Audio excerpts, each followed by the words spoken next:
अपर्णा यादव को जो जिम्मेदारी भारतीय जनता पार्टी में मिली है, क्या उस जिम्मेदारी से वो खुश नहीं है?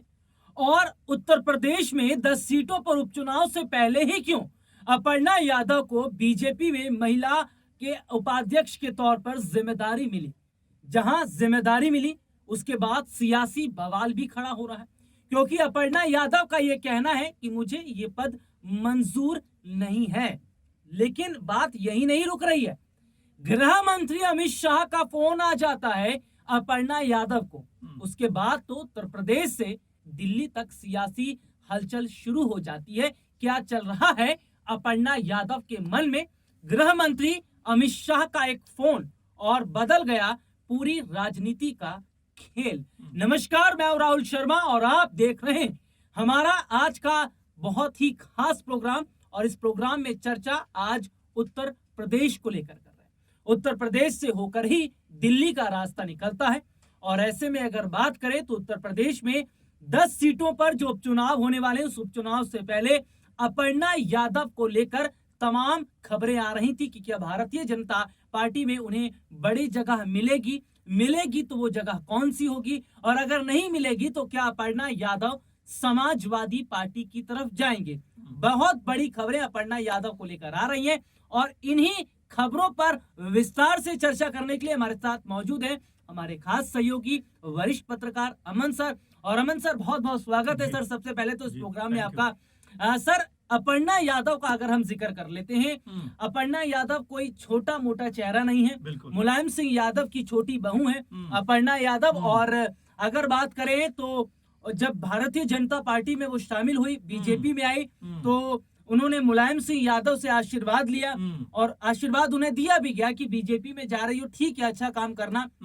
लेकिन उसके बाद देखते हैं कितने लंबे वक्त के बाद अपर्णा यादव बीजेपी में नजर नहीं आए और अब एक छोटा सा पद उन्हें दिया गया, जो कहीं ना कहीं ये बता रहा है कि अगर समाजवादी पार्टी ने शिवपाल को कुछ जिम्मेदारी दी तो बीजेपी भी ये बता रही है अपर्णा को कुछ बड़ा दिया जा रहा है। लेकिन इस पे अखिलेश यादव का जो है बयान आया कि ये अपर्णा के साथ ठीक नहीं हुआ। तो जो पूरा सियासी घटनाक्रम हम देख रहे हैं अपर्णा यादव को लेकर, उत्तर प्रदेश से दिल्ली, दिल्ली से उत्तर प्रदेश, क्या इसके आगे आने वाले वक्त में अगर हम कहें तो सियासी और ज्यादा उठापटक देखने को मिल सकता है? देखिए राहुल, अगर हम अपर्णा यादव के बारे में जिक्र करें, क्योंकि उत्तर प्रदेश का ये पूरा मामला है, राजनीति का कह सकते हैं कि हाथी कहा जाता है उत्तर प्रदेश को, कि जिस तरफ वो मुड़ता है, जिस तरफ वो चलता है, सत्ता का रुख उस तरफ बदल जाता है। अपर्णा यादव को मुझे याद आता है 2022 में जब वो मुलायम सिंह यादव के आशीर्वाद के बाद बीजेपी में शामिल होती है। और ये हर कोई मानकर चल रहा था कि बीजेपी जो है यहाँ पर सपा को बड़ा झटका देते हुए, एक तरीके से सपा को ये बताते हुए कि जिन नेताओं की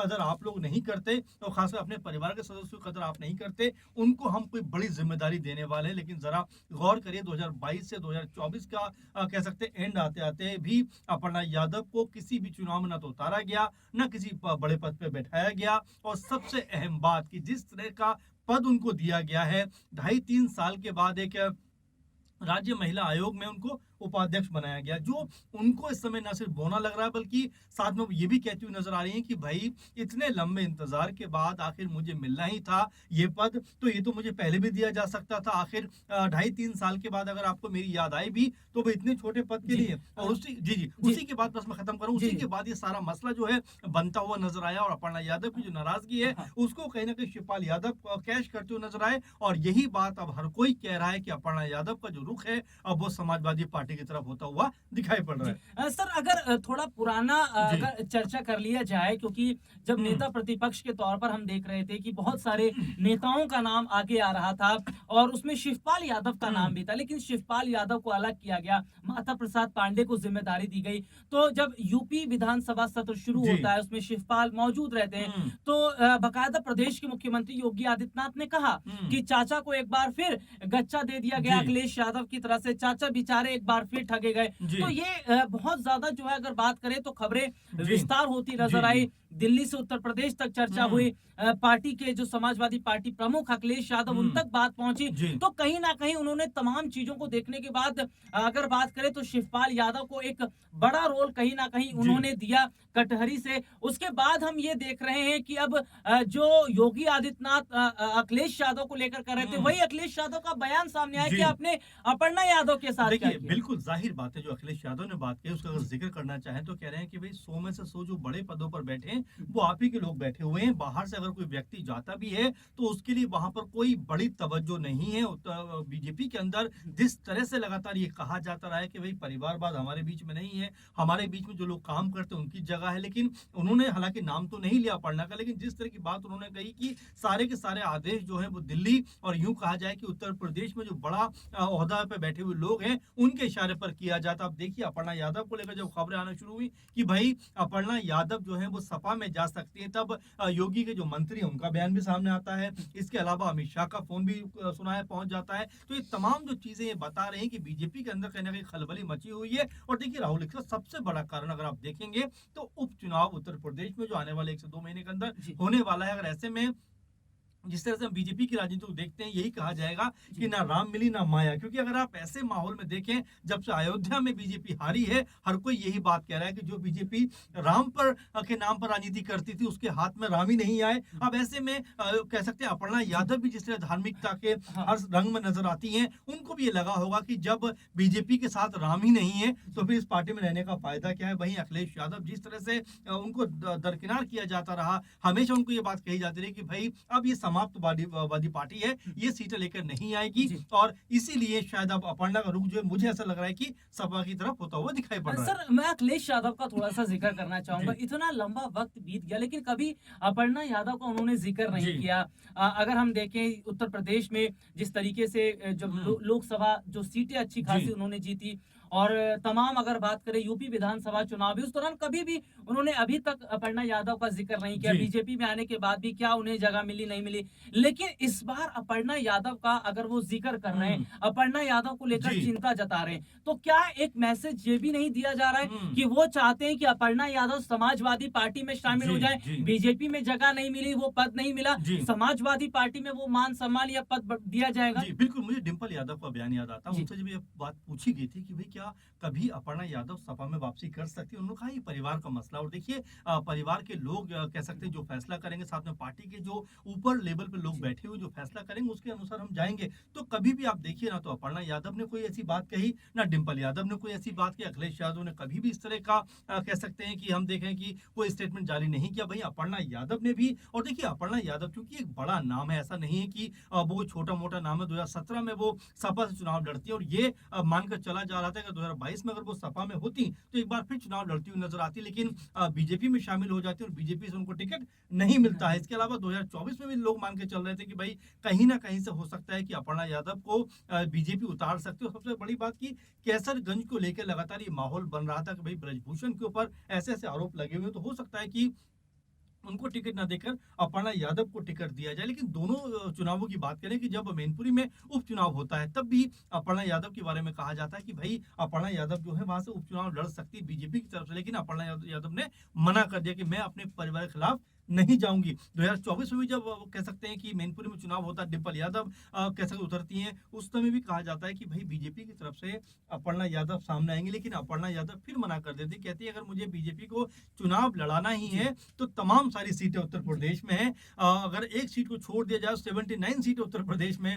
बचती है, उसमें से किसी में भी चुनाव लड़ाई में जाऊंगी। लेकिन बीजेपी के तमाम नेता कहते रहे कि भाई नहीं, अगर आप चुनाव लड़ेंगी तो सिर्फ मैनपुरी से। तो ये देखिए पूरे का पूरा जो मसला था ये परिवार के बीच में आपस में रार डालने वाला मसला था, आपस में दूसरे के सामने खड़े होने वाला मसला था। लेकिन अपर्णा यादव ने मना कर कहीं ना कहीं ये बता दिया कि वो अपने परिवार के खिलाफ नहीं जाएंगी, और मुझे ऐसा लगता है कि बीजेपी आला कमान तब से उनसे खासा नाराज भी हो गया। सर अगर बात करें क्या मुलायम परिवार एक साथ फिर आता नजर आ रहा है, क्योंकि मुलायम सिंह यादव का जब निधन हुआ तो निधन के बाद हमने देखा कि परिवार पूरी तरीके से अलग हो गया, प्रतीक यादव अलग हो गए, अपर्णा यादव का रोल अलग देखने को मिला, अखिलेश यादव अलग थलग थे, आजम खान जो है जी।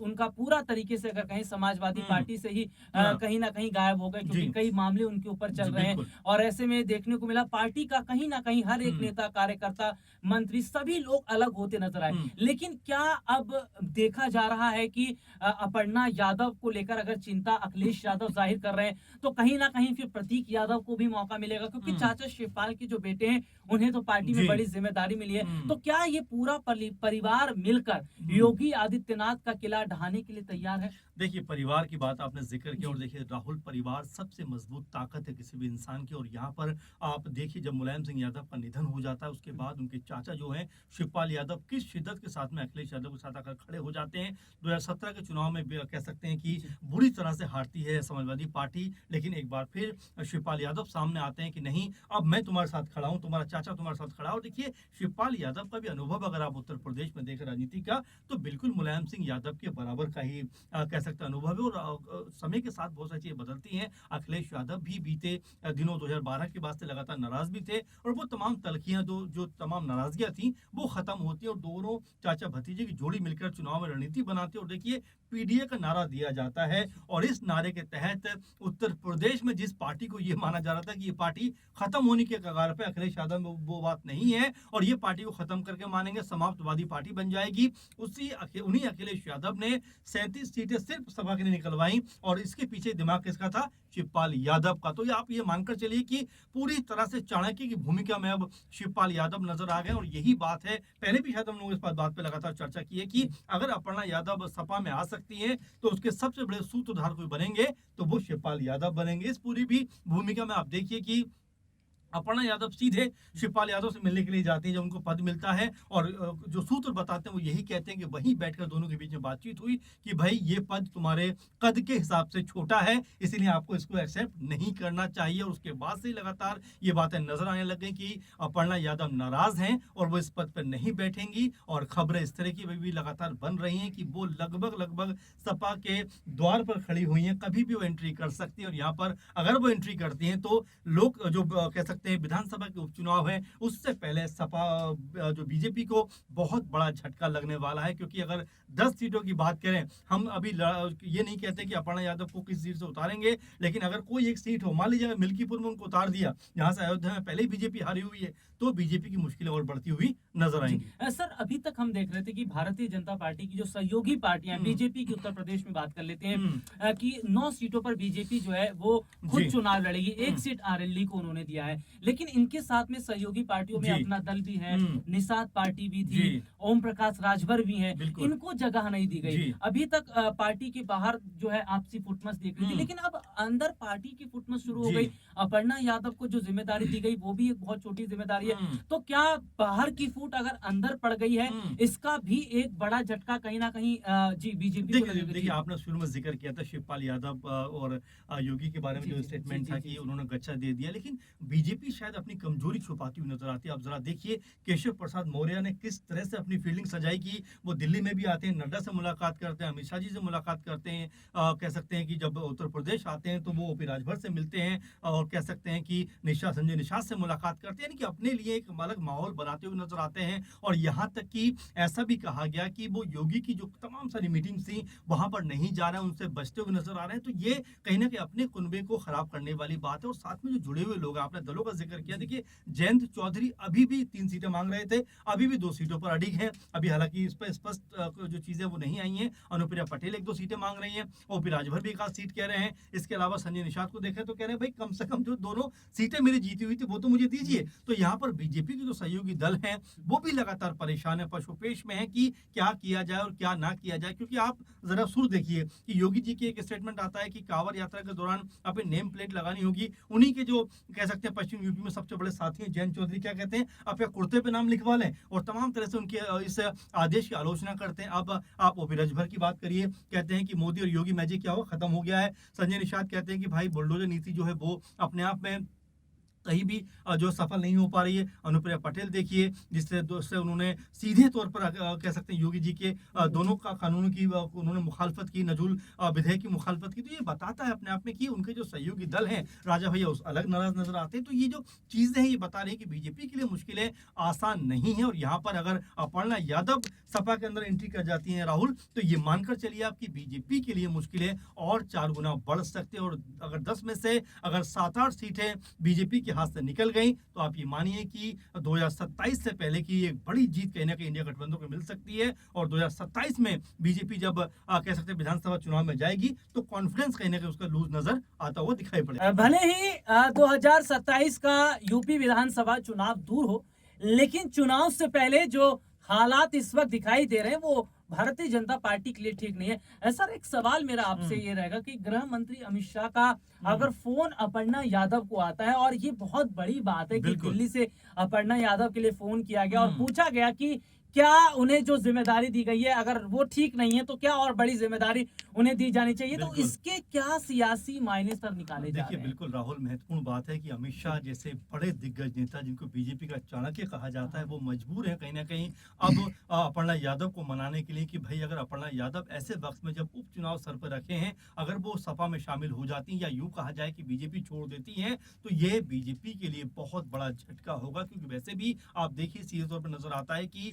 जो बीजेपी का कह सकते हैं कि जो आला कमान है, बीजेपी के जो बड़े नेता हैं खासकर उत्तर प्रदेश में, वो एक दूसरे के साथ में नहीं दिखाई पड़ रहे हैं। चाहे मीटिंग की बात करें, चाहे पब्लिक कह सकते हैं रैलियों की बात करें, या पब्लिक में जो जाने की बात करें, तो वहां पर ये संदेश जा रहा है कि केशव प्रसाद मौर्य हो या ब्रजेश पाठक हो, और वो सीएम योगी से नाराज दिखाई पड़ते हैं। और देखिए, जिस तरह की ये खबरें हैं उस बीच में अगर अपर्णा यादव इस तरफ आती हैं तो ये अमित शाह को पता है, क्योंकि भाई उत्तर प्रदेश के प्रभारी रह चुके हैं, उनको पता है उत्तर प्रदेश की राजनीति किस तरह से आगे बढ़ती है। अगर यहाँ पर अगर अपर्णा यादव बाहर जाती हैं तो ये बीजेपी के लिए बहुत बड़ा झटका साबित होने वाला है कि इतने बड़े नाम को भी बीजेपी संभाल नहीं पाई। और जब देखिए नाराजगी उनके सामने आती है, तब वो ये सोचते हैं कि चलिए कुछ चीजें अपर्णा यादव को भी दी जाए। 2-2.5 साल से बीजेपी ने क्यों उनकी सुध नहीं ली, क्यों उनके बारे में कोई चीज नहीं सोची। और देखिए, अगर वो इतना छोटा नाम थी तो आखिर अमित शाह जी उनको फोन क्यों करें, सवाल बनता है। और अगर फोन किया है तो इसका मतलब ये मानकर चलिए कि अपर्णा यादव एक बड़ी भूमिका अब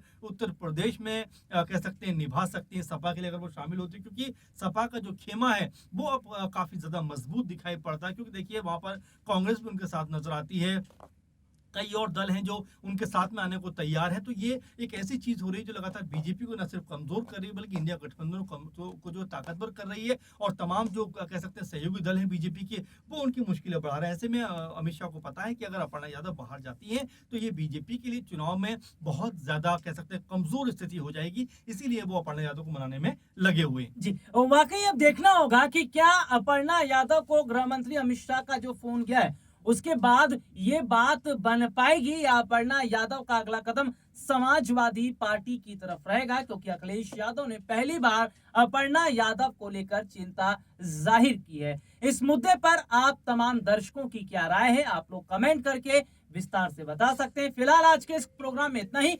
देश और दुनिया से जुड़ी तमाम बड़ी खबरों को देखने के लिए हमारे चैनल नेक्स्ट 9 पॉलिटिकल बाइट के साथ जुड़े रहें।